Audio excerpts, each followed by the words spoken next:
ఇంకా ఆయన అయ్యా ఆ సిట్టు అదేది టెలిఫోన్ విచారణ ఆపుర్నాయన అయిపోయింది కదా. ఇప్పుడు ఆ బుజ్జావ కళ్ళల్లోకి ఆనందం కోసం హరీష్ను వాళ్ళ అన్నను వాళ్ళ ఇంకో అన్నను అందరిని తీసుకుపోయి విచారణ చేసిరు కదా. ఇంకేంది కవిత గారి కళ్ళల్లో ఆనందం కోసం గీళ్ళని తిప్పుతా ఉన్నారు.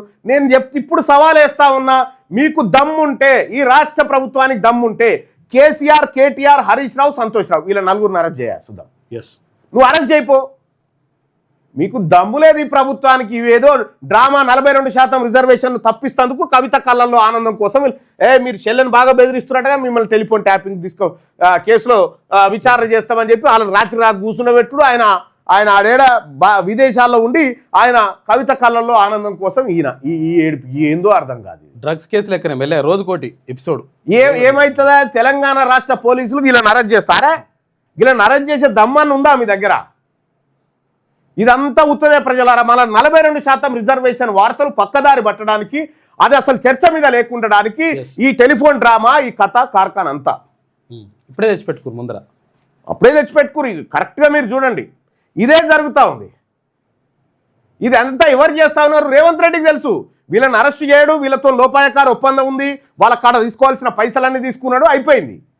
ఇక ప్రజలు పిచ్చోళ్ళు. ఇక దానికి వీళ్ళు టెలిఫోన్ విచారణ హాజరైపోయి ఒక ఆయన ఇట్లా తిలకాలు తీసుకుంటాడు, ఒక ఆయన సంతోషంగా వస్తుంటాడు.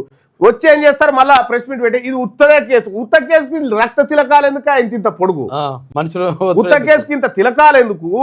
ఈ జై కొట్టుడేంది? ఈ ఎదుర్కొంటాము, ఇవన్నీ ఉత్త డైలాగులే. బంజేరిగా వాళ్ళు మీరు కలిసి ఆడుతున్నటువంటి డ్రామా. తెలంగాణ రాష్ట్రంలో బీసీలను మోసం చేసేటువంటి కుట్రలో మీరిద్దరు పాత్రధారులు. అది అన్ని పార్టీలు కూడా ఒక్కొక్కైనా ఇప్పుడు ఒక రకంగా 42% రిజర్వేషన్ గురించి మాట్లాడదు భారతీయ జనతా పార్టీ. మాట్లాడేందు ఇప్పుడు భారత రాష్ట్ర సమితి మాట్లాడదు.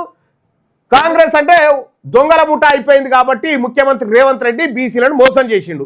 జానారెడ్డి, రేవంత్ రెడ్డి, ఈ రెడ్లంతా కలిసి మోసం చేసిరు. మరి వెలమోళ్ళు మాట్లాడాలి కదా. మాకేందయ్యా, బీసీలు మేల్కుంటే మమ్మల్ని అంటారు కదా, మేము కూడా మాట్లాడం. పత్రికలు మా దగ్గరనే ఉన్నాయి, టీవీలు మా దగ్గరనే ఉన్నాయి, మాదే వార్త. ఎంత విచిత్రం అంటే మీరు టెలిఫోన్ కేసులు అరెస్ట్ చేస్తారా వీళ్ళని?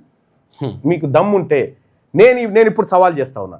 కేసీఆర్, కేటీఆర్, హరీష్ రావు, సంతోష్ రావు ఈ నలుగురిని అరెస్ట్ చేసి జైల్లో పెట్టి నేను రాజీనామా చేసి మీ కాడ ఇసిరేసి కొట్టేసి వస్తా. ఛాలెంజ్ పోయింది. కేవలం ఆ బుజ్జి బాధ పెడుతురని లేలే నేను వాళ్ళని జరావు చెంపదెబ్బ కొడతా తీసుకొస్తా, వాళ్ళని పోలీస్ స్టేషన్లో కూర్చుని పెట్టి తోలిస్తాను. ఇదే ఇంకా వార్తలు దాని చుట్టూ తిరగాలి. బీసీలకు ఇస్తానా 42% రిజర్వేషన్ అనేది మిస్టర్ మహేష్ కుమార్ గౌడ్ లేకుంటే నేను రానన్నావు కదా. ఏమైంది? పొన్నం ప్రభాకర్ గారు బీసీ మంత్రులు ఏమైంది? కొండా సురేఖ గారు రాజీనామా ఏది? వాకిడి శ్రీహరి గారు ఏమైంది? 42% రిజర్వేషన్ ఏది బీసీలది? 20 మంది ఎమ్మెల్యేలు ఉన్నారు కదా బీసీలు. ఏది మీ రిజర్వేషన్? ఏది 42% రిజర్వేషన్? ఏది పార్టీ టికెట్ ఏమే, పీటీ టికెట్ ఏమే? అది మీకు పదవులు ఉంటే చాలా. బీసీలకు ఉండొద్దా? బీసీలకు రావద్దా?